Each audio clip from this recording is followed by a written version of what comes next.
이사야서 우리 8장 말씀 전반부 말씀을 읽었습니다.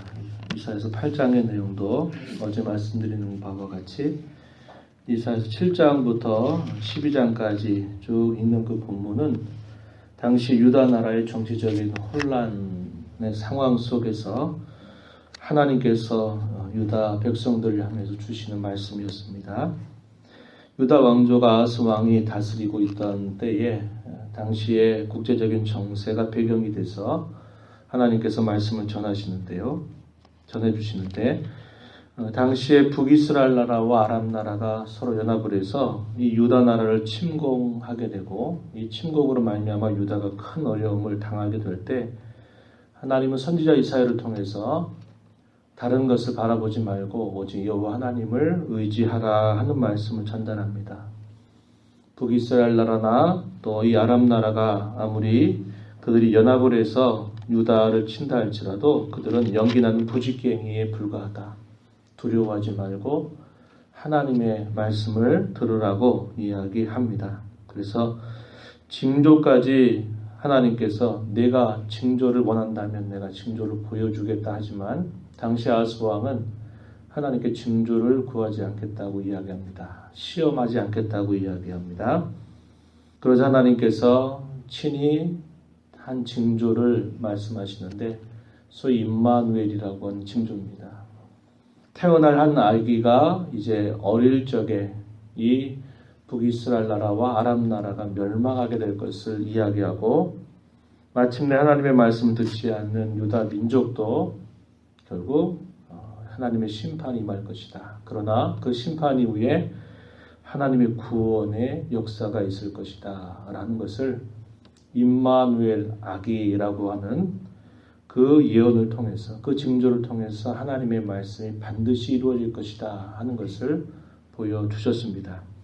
7장에 이어서 8장의 내용이 바로 그러한 맥락에서 이 8장이 주어지고 있는데요. 초도에 보면 이렇게 말합니다. 1절 말씀에 너는 큰 서판을 가지고 그 위에 통용 문자로 마헬 살랄 하스바스라 쓰라 이렇게 말씀합니다. 하나님의 말씀이 말씀으로만 그친 것이 아니고 그것이 분명하게 이루어질 것을 문자를 써서 그것을 서판에 쓰라고 이야기합니다. 이 말의 의미가 뭐냐면 밑에 가서 보면 뭐라고 말하냐면 노략이 속함이라는 말이 써있죠. 속하다 이 말은 빠르다 이 말입니다. 노략이 빠르다.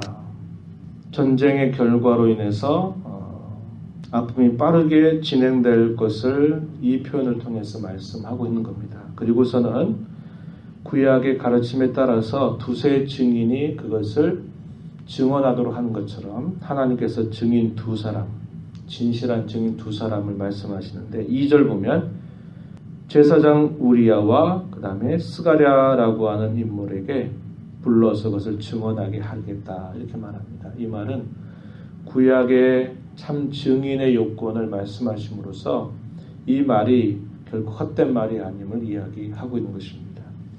이사야서 55장 11절 말씀에 보면 내 말은 헛되이 내 입에서 나가서 돌아온 일이 없다. 반드시 그 말이 응한다, 성취된다 라는 말씀을 하시는데요. 당시에 얼마나 하나님의 말씀을 무시하고 멸시하였으면 하나님께서 이렇게까지 하시겠습니까? 그리고 난 다음에 3절에 보시면은 선지자 이사야가 자기 아내를 가까이에서 임신해서 아들을 낳자 하나님께서 그 이름을 마헬 살랄 하스바스 노략이 속하게 이루어질 것이다 하는 그 이름으로 그 아이의 이름을 짓게 하십니다. 그러면서 이 아이가 어릴 때 내 아빠 내 엄마라고 부르기 전에 다메섹의 재물 사마리아의 노략물이 아수르 왕 앞에 옮겨질 것이다. 당시에 이 아람 나라와 북이스라엘 나라가 연합을 해서 유다를 치게 된 그 사건 그것을 말하면서 아수르에 의해서 이들이 다 노략을 당하게 될 것이다. 앞으로 몇 년이다 이 말입니다. 아이가 낳고 아이가 엄마 아빠 부르는 시간들은 불과 1, 2년, 2, 3년 될까요? 그런 정도 되면 엄마 아빠를 부르겠죠. 그런데 그 부르기 전에 아수르 나라에 의해서 북이스라엘과 아람 나라가 패망하게 될 것이다. 이렇게 하나님께서 말씀을 하시게 됩니다. 이것이 아람과 이스라엘에 대한 하나님의 역사 심판에 대한 내용이고요. 그러나 그 심판은 역시 유다에게도 임할 것을 말씀합니다. 5절부터 8절 내용은 아수르가 침략함으로써 이스라엘 나라와 아람 나라만이 아니라 하나님의 말씀을 듣지 않는 유다를 향해서도 그 심판이 임할 것을 말씀하고 계셔요. 6절에 보십시오. 이 백성이 천천히 흐르는 실로와 물을 버리고 르신과 루말리아의 아들을 기뻐한다. 이렇게 표현합니다. 이 백성, 유다 백성을 말하죠. 천천히 흐르는 실로와 물. 이것은 예루살렘 성 주위를 이렇게 돌게 하는 그런 수로였습니다. 이 수로를 통해서 하나님께서 자기 백성들을 언제나 돌봐주시고 자기 백성들의 필요를 공급하신다라고 하는 것을 보여주셨어요. 이 실로와 물입니다. 이 백성들이 천천히 흐르는 실로와 물을 버렸다. 이 말은 언제나 그들 가운데서 곁에 계시면서 말씀하시고 그들을 돌보시는 그 하나님을 그들이 거절하고 버렸다고 하는 것을 말하고, 당시에 아수르 나라를 기대고 의지했던 그들의 완악한 죄에 대한 하나님의 지적임을 우리는 알 수 있습니다. 그러자 하나님께서 뭐라고 말씀하시냐면 7절에 그러므로 내가 흉용하고 창일한 큰 하수로 그들을 뒤덮을 것이라고 말씀하시죠. 잔잔하게 흐르는 하나님의 돌봄, 하나님의 함께 하시는 그 일들을 거절하고 함으로써 그들에게 큰 하수를 쏟아붓겠다 이렇게 말씀합니다. 그게 바로 아수르 왕과 그의 모든 위력을 가지고서 유다 민족을 결국 크게 심판하실 일들을 이렇게 말씀하고 있는 것입니다. 7절 뒤에 그 모든 골짜기에 차고 모든 언덕에 넘쳐 흘러 유다에 들어와서 가득하여 목에까지 미치리라. 그러나 임마누엘이여 그가 펴는 날개가 내 땅에 가득하리라 이렇게 말씀합니다. 하나님이 그 백성들의 완고함과 죄악에 관하여 철저하게 징계하시고 벌 주실 것이지만 그 징계와 벌이 목적이 아니라 그것 넘어서 하나님이 진정 그 백성들을 다시 새롭게 하실 것을 하나님 임마누엘, 하나님 우리와 함께 계시다라고 하는 이 표현을 통해서 말씀하고 있는 것입니다.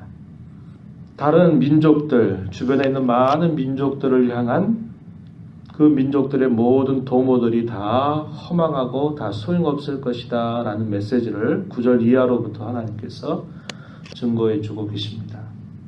함성을 질러보아라. 너희 먼 나라 백성들아 들어라. 너희 허리를 동이라. 너희 허리에 띠를 띠라. 너희가 함께 계획하라. 말을 해보아라. 너희가 아무리 이렇게 하려고 해봐라. 이렇게 말씀하시죠. 그러나 그 모든 그들의 노력과 그 모든 도모, 그들의 모든 계획들은 다 소용없을 것이다. 패망하게 되고 말 것이다. 이렇게 말씀하시면서 뭐라고 이야기하십니까? 10절 뒤에 가서 보면 왜 그렇게 될 것인가? 이는 하나님이 우리와 함께 계시기 때문이다. 이렇게 말합니다. 이 말을 동일한 말로 임마누엘이란 말로 표현되고 있는 겁니다. 그래서 하나님이 그 백성들과 함께 하시는데 1차적으로는 그들의 완고한 죄악에 관하여서는 뿌리채 뽑아버리시겠다는 거죠. 그러나 그 뿌리채 뽑은 것으로 끝나는 게 아니라 하나님께서 그 백성을 다시 새롭게 하실 것을 임마누엘이라고 하는 표현으로 말씀하고 있다는 것입니다.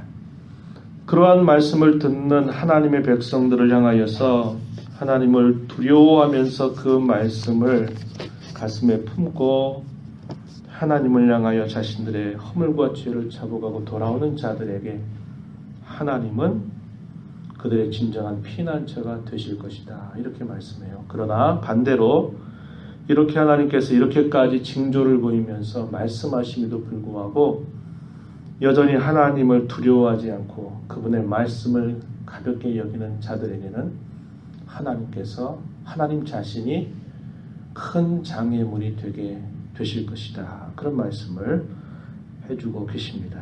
13절 보십시오. 만군의 여호와 그를 너희가 거룩하다 하고 그를 너희가 두려워 무서워할 자로 삼으라. 그러면 그가 성소가 되시리라.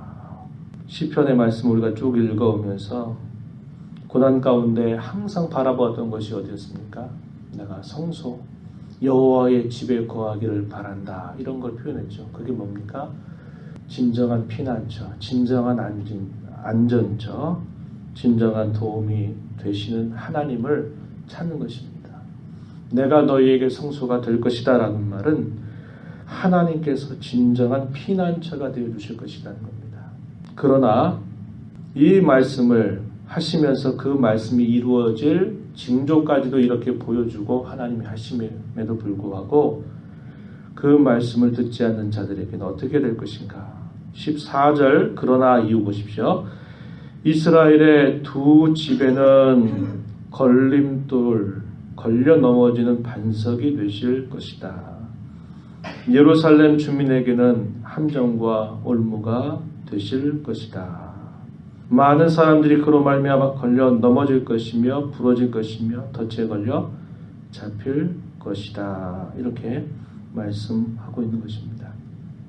하나님을 향하여 그의 마음을 고쳐먹지 않고 그의 마음을 겸비하게 하지 않는 자들에게는 하나님은 함정과 올무가 되실 것이고 무섭게 그들을 징계하시는 하나님으로 나타나시지만 자신들의 허물과 죄에 대하여서 그것을 인정하고 하나님의 긍휼을 바라보고 그들의 마음을 낮추는 자들에게는 하나님은 언제나 그들의 피난처가 되신다 하는 사실을 말씀하고 있는 것입니다.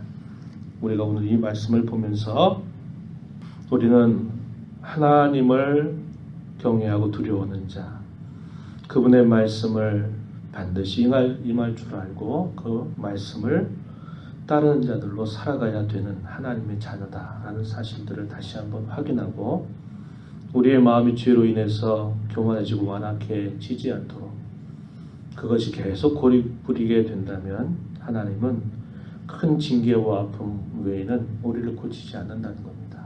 그러나 하나님을 향해서 언제나 우리의 허물과 죄를 자복하고 하나님의 긍휼하심을 구하는 자들, 마음이 가난한 자들에게는 하나님은 언제나 우리에게 피할 길을 예비하시면서 우리를 돌봐주신다는 것을 우리에게 분명하게 말씀하고 계시는 것입니다. 오늘 우리가 이 하루를 또 주께로부터 받아 살면서 하나님의 그렇게 긍휼을 자기 백성을 향해서 긍휼히 계신 하나님의 은혜를 바라보고 기다리며 의지하며 살아가는 복된 하루가 되기를 축복합니다. 하나님 아버지 감사합니다. 지난 밤에도 주의 긍휼하심 가운데 또 쉬게 하시고 또 이 새벽 시간 주께서 저희들을 인도하셔서 함께 찬송하며 말씀에 귀를 기울이며 이 시간도 받은 말씀에 기도로 반응하며 주 앞에 나아가게 하신 것 감사합니다. 저희들의 부족함과 연약함을 늘 돌아볼 때마다 저희들의 마음이 주의 말씀에 대하여 경외함도 두려움도 없이 그저 습관적이고 또 그 말씀을 들어도 그 말씀 깊이 새기지 못하는 그런 부족함이 늘 있음을 봅니다. 유다 백성들에게 하나님께서 말씀하셨고 그 하신 말씀이 반드시 이루어질 것을 믿지 않는 그들에게 분명한 징조까지도 그들에게 베풀어 주시건만 여전히 완고한 그 백성들은 하나님보다도 다른 것들을 바라보고 의지하고 고집부렸던 모습을 보여줍니다. 우리가 이 땅에 살면서 성도라고 하는 거룩한 이름을 가지고 있으면서도 완고한 마음, 고집부리는 그런 마음들을 꺾지 못하고 저희들을 하고 싶은 대로 살아가는 그런 삶이 되지 않도록 저희들의 마음을 늘 기경하시고 새롭게 하시고 도와주시기를 원합니다. 주의 면전에 나와 은혜를 구하는 모든 심령들을 응답하시고 이 시간도 기도 가운데 하나님을 배움는 복된 시간 되게 하시고 주신 이 하루 더 주님을 가까이 하는 삶을 살아가도록 이끌어 주시옵소서. 예수님의 귀하신 이름으로 기도하옵나이다. 아멘.